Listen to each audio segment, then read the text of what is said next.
Hello friends, कैसे हो आप सब। Hope you all are fine. HTET exam की सीरीज़ को आगे बढ़ाएंगे। आज हम फिर 21 का पेपर हमने सॉल्व करना स्टार्ट किया था। 22 का पूरा पेपर हम सॉल्व कर चुके हैं। 21 में भी हम 3 वीडियोस अपलोड कर चुके हैं। Go and check the channel playlist and let's move on. Question number 121। Like share और सब्सक्राइब तो आप करते रहिए ताकि हमारा भी मोटिवेशन बने, आगे और वीडियोस जल्दी जल्दी अपलोड होए, right. The main product of the reaction of nitrobenzene in neutral solution with zinc dust and ammonium chloride। क्या बोला, रिएक्शन करानी है। ऑर्गेनिक का क्वेश्चन आ गया। नाइट्रोबेंजीन लिया, उसकी रिएक्शन कराई हमने किससे, जिंक डस्ट से और अमोनियम क्लोराइड की प्रेजेंस में। क्या होगा, सीधी सी रिएक्शन है, रिडक्शन करा दो इसका और ये कन्वर्ट कर दो NaOH में, राइट। मतलब क्या, हाइड्रोक्साइल अमाइन बन जाएगा। नाम क्या होगा इसका पूरा, फिनाइल ग्रुप लगाए ना, phenyl hydroxyl amine. Option number 2 हमारा क्या होगा, करेक्ट आंसर होगा, right. Next question, question number 122। The reaction to obtain benzaldehyde from toluene by chromyl chloride is. देखो, क्रोमाइल क्लोराइड की हमेशा चाहे रिएजेंट में आए चाहे रिएक्शन में आए, एक ना एक क्वेश्चन 100% आ जाता है। 2022 में भी ये क्वेश्चन आया है। क्या बोला है इसने, ऑब्टेन करना है हमें। Question number 122, benzaldehyde from टोलीन। टोलीन दिया, टोलीन मतलब बेंजीन रिंग के ऊपर हमारा CH3 ग्रुप लगा है और इससे हमें बनाना क्या है, बेंजल्डिहाइड। CHO में बदल देना है, इसका ऑक्सीडेशन करा देना है। और किस में, in the presence of chromyl chloride, right. Easy है, क्या करना है, नेम रिएक्शन ही तो है। इस रिएक्शन का नाम क्या है, इटार्ड रिएक्शन, राइट। देखो क्वेश्चन का आंसर क्या है, ऑप्शन नंबर 3। बाकी भी डिस्कस कर लेते हैं। गेटरमैन रिएक्शन, गेटरमैन रिएक्शन क्या होती है, गेटरमैन में हमारा रिएक्टेंट होता है बेंजीन रिंग, बनेगा बेंजल्डिहाइड ही, बनेगा क्या, CHO। इसमें तो बन रहा था, बेंजीन के ऊपर मिथाइल ग्रुप लगा है, यहाँ पे कोई भी ग्रुप नहीं लगा है। और ये रिएक्शन होती है हमारी CN और HCl की प्रेजेंस में। ये क्या है, गेटरमैन रिएक्शन। ऐसे ही फिर नेक्स्ट ऑप्शन है हमारा गेटरमैन कॉच रिएक्शन। गेटरमैन कोच में क्या होता है, बेंजीन रिंग की ही रिएक्शन होगी, बनेगा हमारा बेंजल्डिहाइड। बट ये रिएक्शन होगी क्या, CO और HCl की प्रेजेंस में, कार्बन मोनोऑक्साइड और हाइड्रोक्लोरिक एसिड। नेक्स्ट है हमारा HVZ रिएक्शन। HVZ रिएक्शन तो बहुत ही फेमस है, एस्टेट वालों की फेवरेट है ये एक तरीके से। इसमें क्या होता है, अल्फा पोजीशन पे हेलोजिनेशन हो जाता है। जैसे मान लो कोई भी ऐसा कंपाउंड ले लिया हमने, इसमें ये क्या है, फंक्शनल ग्रुप से नेक्स्ट कार्बन क्या है हमारा, अल्फा कार्बन। अल्फा कार्बन पे ये क्या होगा, Cl2, कोई भी हेलोजन ले लिया और साथ में ले लिया रेड फॉस्फोरस। उसकी प्रेजेंस में जो अल्फा पोजीशन है उस पे से हाइड्रोजन हटके हेलोजन लग जाएगा हमारा। ये क्या है, हमारी HVZ रिएक्शन। ये चारों रिएक्शन हमें बिल्कुल भी नहीं भूलनी है। देखो कोच में यहाँ O आता है ना, और तो छोड़ो, तो यहाँ पे क्या होगी, CO के साथ रिएक्शन। और गेटरमैन में सिंपल साइनाइड के साथ रिएक्शन। HCl तो दोनों में है ही हमारा। HVZ में क्या होता है, अल्फा हेलोजिनेशन हो जाता है कंपाउंड का, ठीक है। नेक्स्ट क्वेश्चन पे मूव करें। Question number 123। 123 क्या कहता है, 123, iodide of which of the following is most covalent. देखो इन्होंने आयन दे दिए, लिथियम, सोडियम, पोटेशियम, रुबिडियम, और इनके क्या बना दिए, आयोडाइड सॉल्ट्स। और इसने पूछा है कि किसका आयोडाइड सबसे ज़्यादा कोवेलेंट होगा। हमें ये पता है, लिथियम Li पॉजिटिव की फॉर्म में, सोडियम Na पॉजिटिव, पोटेशियम के पॉजिटिव, रुबिडियम Rb पॉजिटिव। जैसे जैसे हम डाउन द ग्रुप मूव करते हैं, हमारा साइज इंक्रीज होता है। साइज इंक्रीज होना क्योंकि क्या होता है, शेल का एडिशन होता है। अब इसमें से क्या है, लिथियम हमारा स्मॉलेस्ट है साइज में जितना छोटा कटायन की हम क्या देखते हैं, पोलराइजिंग पावर। एक तरीके से बोलूं कि इलेक्ट्रॉन्स को अपनी तरफ अट्रैक्ट कौन ज़्यादा करेगा, इसका तो साइज बड़ा है ना, साइज बड़ा है तो न्यूक्लियस से दूरी बढ़ जाएगी। लिथियम का साइज छोटा है, न्यूक्लियस और आउटर मोस्ट शेल में इलेक्ट्रॉन में दूरी कम है, तो इसकी क्या है, पोलराइजिंग पावर क्या है, हाई है। और पोलराइजिंग पावर, देखो पोलराइजिंग पावर हमारी इनवर्सली प्रोपोर्शनल होती है साइज के, साइज जितना बड़ा पोलराइजिंग पावर उतनी ही कम, और डायरेक्टली प्रोपोर्शनल होती है चार्ज के, कि पॉजिटिव चार्ज जितना ज़्यादा उतनी ज़्यादा पोलराइजिंग पावर। अब चार्ज तो यहाँ पे सबका सेम है ना, तो साइज जिसका कम उसकी पोलराइजिंग पावर ज़्यादा, तो लिथियम की पोलराइजिंग पावर ज़्यादा है, नेगेटिव को अपनी तरफ अट्रैक्ट करने की पावर ज़्यादा है, और कोवलेंट बॉन्ड में तो यही होता है ना। तो क्या होगा, सबसे ज़्यादा कोवलेंट करेक्टर किसका होगा, Li पॉजिटिव का, मतलब लिथियम आयन का कोवलेंट करेक्टर हाईएस्ट होगा। और शॉर्ट में बोलूँ तो more the polarizing power more is the covalent character, right. अब नेक्स्ट टर्म में देखो, यहाँ पे तो सारे आयन सेम दे दिए, साइज का वेरिएशन दे दिया, हो सकता है अगले पेपर में चार्ज का वेरिएशन दे दिया जाए, क्वेश्चन को कैसे भी पूछा जा सकता है ना। तो यहाँ पे हमारा करेक्ट आंसर क्या है, लिथियम आयन, ऑप्शन नंबर 1। अगले क्वेश्चन पे मूव करते हैं। 124 क्या कहता है, प्राइमरी अमाइड दिया है, show 2 absorption band between 3400 and 3500 centimetre inverse, और इसका ट्रीटमेंट किया है P2O5 से, the compound form absorb at. बहुत इंटरेस्टिंग क्वेश्चन है ना, ऑर्गेनिक भी डाल दी, IR भी डाल दिया इसमें डाटा। तो देखो क्या कह रहा है ये, पहले इसने लिया है primary amide, question number 124, primary amide RCONH2, जो कि हमें बैंड दे रहा है 3400 से 3500 सेंटीमीटर इनवर्स के बीच में, और कितने दे रहा है, 2 बैंड दे रहा है, एक तो अमाइड का और एक कार्बोक्सिल ग्रुप का। फिर क्या है, इसके रिएक्शन कराई हमने P2O5 से। अब ये पूछ रहा है जो कंपाउंड मिलेगा हमें हमें उसकी पीक कितने पे मिलेगी। अब P2O5 क्या होता है, P2O5 हमारा डिहाइड्रेटिंग एजेंट होता है, डिहाइड्रेट मतलब रिमूवल ऑफ वाटर करेगा, ये वाटर को रिमूव करा दो, यहाँ से हाइड्रोजन H2 चला गया, यहाँ से ऑक्सीजन चला गया, क्या बनेगा, RC∼N, नाइट्राइल बनेगा। अब जिसको रिएक्शन आती है लेकिन डाटा नहीं पता तो भी क्वेश्चन अधूरा, डाटा पता है लेकिन रिएक्शन नहीं आती तो भी क्वेश्चन अधूरा, दोनों होने चाहिए ना। नाइट्राइल बन गया। अब देखो 3500 के आसपास तो हमारा ये पहले ही बताया है NH ग्रुप देगा, फिर 3250 के आसपास क्या देता है, OH ग्रुप देता है, 2250 के आसपास हमारा क्या देता है, nitrile group. So option number 3 क्या है, करेक्ट आंसर है।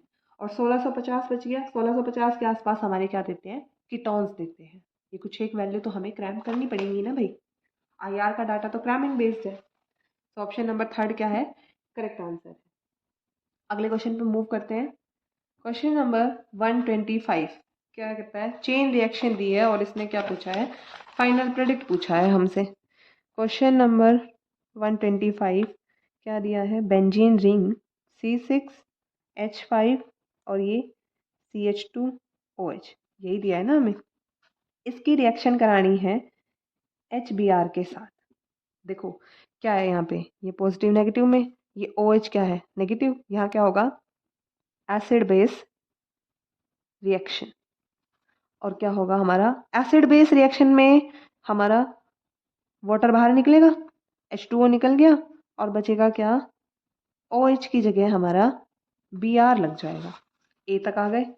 फिर इसकी रिएक्शन करानी है KCN के साथ, पोटेशियम साइनाइड के साथ, Br नेगेटिव न्यूक्लियोफाइल, ये भी न्यूक्लियोफाइल, यहाँ पे क्या होगी, सब्सटीट्यूशन रिएक्शन होगी, Br निकल जाएगा एज KBr और साइनाइड हमारा जुड़ जाएगा।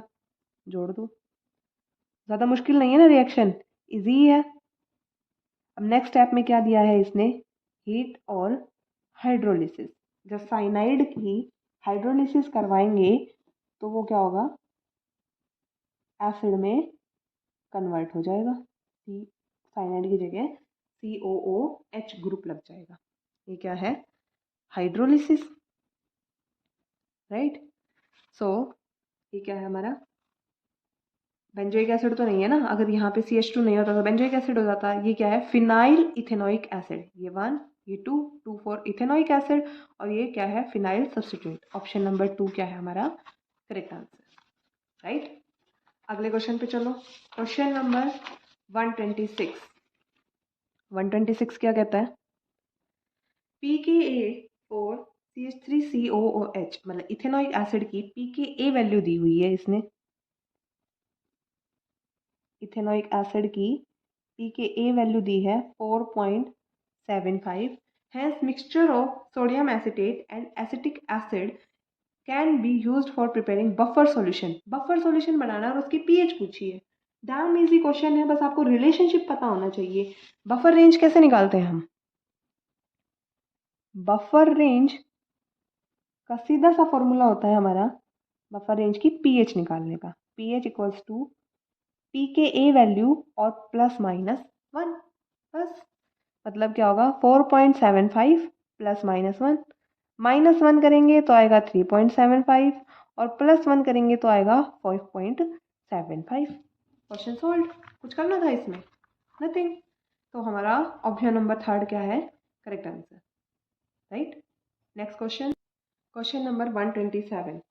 अब आधे लोग तो इसको इतने बड़े पेज का क्वेश्चन देख के ही घबरा जाएंगे और छोड़ देंगे, ऊपर से ये ऑर्गेनिक, डर वैसे ही लगता है। तो क्वेश्चन पढ़ के देखो, बहुत इजी क्वेश्चन है। The correct order of reactivity of the following compound SN2 reaction is, भाई SN1 SN2, ये तो एक क्वेश्चन आ ही आ जाता है। तो SN1 SN2 मैकेनिज्म तो रट ही लेना। देखो ऑप्शन क्या क्या दिए हैं हमारे पास, ऑप्शन इधर से ही निकालने पड़ेंगे ना हमें। Compounds CH3 CH2 CH2 CH2 Br, और दूसरा क्या दिया है हमें, CH3 ट्वाइस CH CH2 और ब्रोमीन। नेक्स्ट है हमारा CH3 CH2 CH ब्रोमीन और CH3, और लास्ट कंपाउंड है मेरा CH3 थ्राइस CBr। और हमें इनको देखो, सारे ऑप्शंस में यही ऑप्शंस हैं, हमें बस इनको अरेंज करना है SN2 के रिएक्टिविटी ऑर्डर में। SN2 पता होना चाहिए ना, 1 स्टेप प्रोसेस होता है, कंसर्टेड मैकेनिज्म है, कंसर्टेड मैकेनिज्म है, 1 स्टेप प्रोसेस है। 1 स्टेप प्रोसेस है तो इंटरमीडिएट बनेगा नहीं, क्या बनेगी यहाँ पे, ट्रांजिशन स्टेट बनती है। मतलब हमारा कोई भी यहाँ पे लिविंग ग्रुप है, इसके बैक साइड से हमारा न्यूक्लियोफाइल अटैक करता है। बैक साइड से अटैक तभी पॉसिबल है ना जब यहाँ पे भीड़ भाड़ कम हो, यहाँ पे हाइड्रोजन्स है। अगर मैं यहाँ पे बल्कि बड़े बड़े ग्रुप लगा दूंगी तो बैक साइड से हमारा न्यूक्लियोफाइल अटैक नहीं कर पाएगा। मतलब यहाँ पे SN2 का रिएक्टिविटी ऑर्डर, रिएक्टिविटी ऑर्डर क्या होता है, सबसे ज़्यादा प्राइमरी, फिर secondary and then tertiary reactive होता है। क्योंकि टर्शरी के पास यहाँ पे बल्कि ग्रुप्स आ जाते हैं जो कि न्यूक्लियोफाइल बैक साइड से अटैक नहीं कर पाता और लिविंग ग्रुप निकलता नहीं है, इसलिए इसमें रिएक्टिविटी सबसे कम होती है। प्राइमरी में हाइड्रोजन्स होते हैं तो वो इजीली न्यूक्लियोफाइल अटैक कर जाता है। तो देखो ये क्या है हमारा प्राइमरी, ये भी क्या है प्राइमरी है, बट यहाँ पे प्राइमरी के अलावा ये क्या, देखो ग्रुप्स जुड़े हैं ना, CH3 ट्वाइस, स्टेरिक हिंड्रेंस है यहाँ पे, स्टेरिकली हिंडर्ड है। यहाँ पे ये क्या है सेकेंडरी, और ये कार्बन क्या है टर्शरी। तो सबसे कम रिएक्टिविटी तो मेरी इसकी होगी, ऐसा ऑप्शन देखो टर्शरी वाला, देखो इसमें सबसे कम है, और यहाँ पे है एक सबसे कम, बाकी तो ये पहला और फोर्थ ऑप्शन तो कैंसिल हो गया मेरा। टर्शरी की बेसिस पे या तो सेकंड मेरा आएगा या फिर आएगा थर्ड ऑप्शन, फिर क्या होना चाहिए सेकेंडरी, यहाँ पे ये तो प्राइमरी आ गया तो गलत। ऑप्शन नंबर 3 क्या है मेरा करेक्ट आंसर। सबसे ज़्यादा रिएक्टिविटी हो, सबसे कम रिएक्टिविटी होगी थर्ड की, फिर सेकेंडरी की, फिर रिएक्टिविटी होगी प्राइमरी विद स्टेरिक हिंड्रेंस की, और सबसे ज़्यादा रिएक्टिविटी होगी इसकी।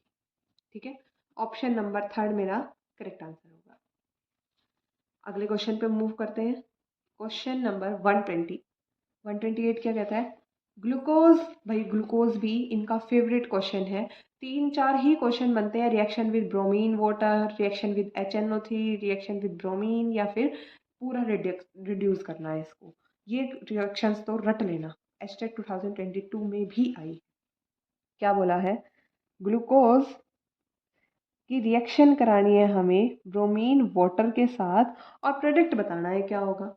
ग्लूकोज की स्ट्रक्चर क्या होती है? पहली बात तो 6 कार्बन शुगर होती है, C6H12O6 बना लो। ऊपर एल्डिहाइडिक ग्रुप, फिर ऐसे 4 कार्बन, और नीचे एल्कोहलिक ग्रुप। यहाँ पे इस पोजीशन पे OH, OH इधर H आएगा, इधर OH। स्ट्रक्चर याद कर लेना ग्लूकोज की, घुमा फिरा के हर बारी इसका क्वेश्चन आ जाता है। ब्रोमीन वाटर के साथ इसकी रिएक्शन कराएंगे, कुछ नहीं होता, सिर्फ जो एल्डिहाइड है वो हमारा एसिड में बदल जाता है, और बाकी पूरा सेम रहेगा। ग्लूकोज से कन्वर्जन हो जाएगा आपका ग्लूटोनिक एसिड में। किसमें? ग्लूकोनिक एसिड में कन्वर्जन हो जाएगा। ऑप्शन देखो, ऑप्शन नंबर 3 क्या है मेरा करेक्ट आंसर, राइट? कुछ ऐसी रिएक्शन होगी। क्वेश्चन नंबर 129 क्या कहता है?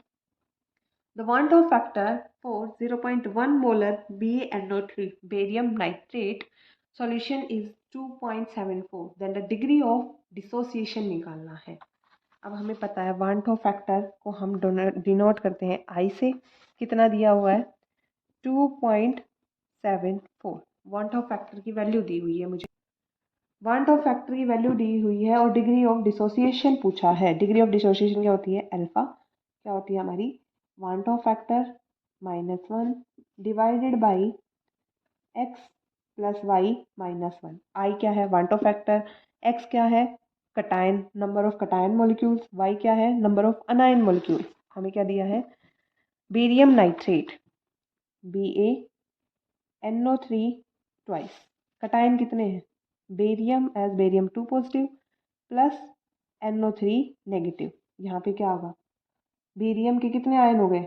एक ही है, NO3 का 2 है। तो यहाँ पे x की वैल्यू 1, y की वैल्यू 2, रख दो यहाँ पे सारी values. I 2.74 -1 divide by x plus y 3 -1, कितना आ गया? 1.74 डिवाइड बाई 2। सॉल्व करोगे कितना आएगा? 8.7। आंसर्स देखो, इसने परसेंटेज में पूछा है, परसेंटेज में पूछा है तो मल्टीप्लाई विद 100, कितना आ गया? 87%। सॉरी, ये आएगा 0.87, राइट? तो कितना आ गया? 87%। ऑप्शन नंबर 3 क्या है हमारा करेक्ट आंसर, राइट? अगले क्वेश्चन पे मूव करते हैं। क्वेश्चन नंबर 130 क्या कहता है? Calculate the pH of a weak acid HA if the degree of dissociation of 1 molar of solution is being 10%। इस बार इसने डिग्री ऑफ डिसोसिएशन दे दिया और pH पूछ लिया है हमसे, और क्या बोला है साथ में? HA is a weak acid. अब वीक एसिड है तो कंप्लीट डिसोसिएशन नहीं होगा, मतलब यहाँ पे इक्विलिब्रियम कंडीशन एग्जिस्ट करेगी, H पॉजिटिव में और A नेगेटिव में, बिकॉज यहाँ पे क्या है? कंप्लीटली डिसोसिएट नहीं हो रहा है। और डिग्री ऑफ डिसोसिएशन हमें कितनी दी है? 10% दी है। अब वान टॉप का डेरिवेशन किया है ना, इसकी कंडीशन मैंने मान ली इनिशियल कंसंट्रेशन है C।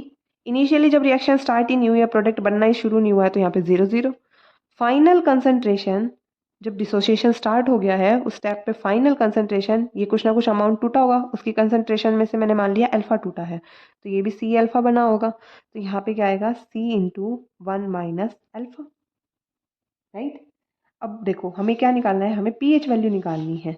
मुझे ये पता है, जो pH का मतलब pH निकालनी है ना मुझे, pH का मतलब है मैं कंसंट्रेशन ऑफ हाइड्रोजन आयन निकाल लूँ, राइट? और हाइड्रोजन आयन की कंसंट्रेशन कितनी है मेरी? C alpha.